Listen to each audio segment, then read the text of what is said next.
Jazz guitar great Bucky Pizzarelli dies at 94 after testing positive for coronavirus. Legendary jazz guitarist John Bucky Pizzarelli, who played for presidents at the White House and with music icons including Paul McCartney, died Wednesday in his New Jersey home.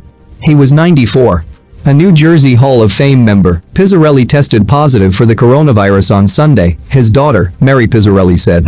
The cause of death has not yet been determined. He died with his wife, Ruth, his son, Martin, and his caregiver at his side.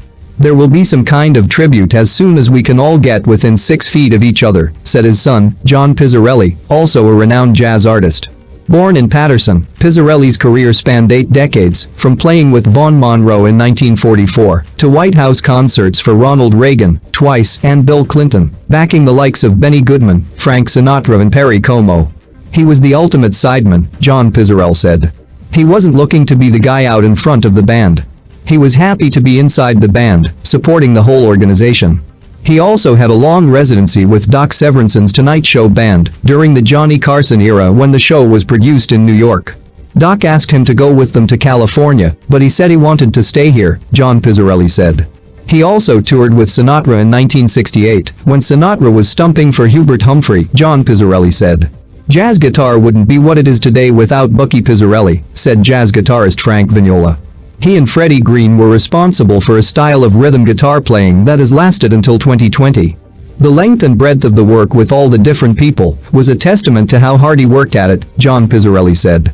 Everybody from Benny Goodman and Les Paul to Carly Simon, Janis Ian and Paul McCartney. All kinds of people requested his services because he was the best at what he did. Bucky and John Pizzarelli both played McCartney's Grammy-winning 2012 album of jazz traditional jazz standards, Kisses on the Bottom. Bucky Pizzarelli also recorded with several other jazz guitar greats for a Jersey Guitar Mafia album, recorded at Showplace Studios in Victory Gardens, New Jersey in 2013. The lineup included Vignola, Lou Pallo and the late Al Caiola. They got their name from Les Paul, who would joke they dominated the New York recording studio market. The beauty is, when we get in a younger crowd, they record a song in 2-3 days, Joni Forte of Showplace Music Productions said. These guys came in, we gave them antipasto and some wine, and they recorded 11 songs in a day. They have no egos, they look at each other, they go you, me, you boom boom and it's done. In later years, Pizzarelli was a popular fixture on the jazz festival circuit and packed halls and clubs in his native North Jersey. He held court for years in the 2 p.m. Guitar Summit slot at the annual Morristown Jazz and Blues Festival. He was frequently accompanied by his sons, John and Martin, and guitarist Ed Laub. Bucky was a fixture at the festival and always delighted the huge crowd with his impeccable guitar playing and warm personality, said Don Smith, co-producer of the Morristown Festival. He just oozed jazz smoothness, said Morristown Mayor Tim Doherty. He will be missed by so many. The affable Pizzarelli also was known for mentoring and supporting young jazz guitarists. He was an inspiration on so many levels, Vignola said. When I first met him, I had 4 young kids and he was a father. He showed me that yes, you can be a jazz guitar player and raise a family. That may not seem like a big deal, but it was huge to me. Vignola remembers dropping Pizzarelli off at home after a gig, and his wife comes out with a big pan of lasagna for the kids. He had so much to give to people, John Pizzarelli said.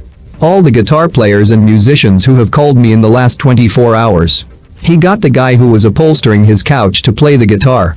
Pizzarelli cut back on live performances after 2017, but was pretty good right up to the end, Mary Pizzarelli said. He was such a treasure musically and a gem to work with, Forte said. His kindness and humor was always uplifting. He was quite a talented painter, as well. Our hearts go out to the Pizzarelli family.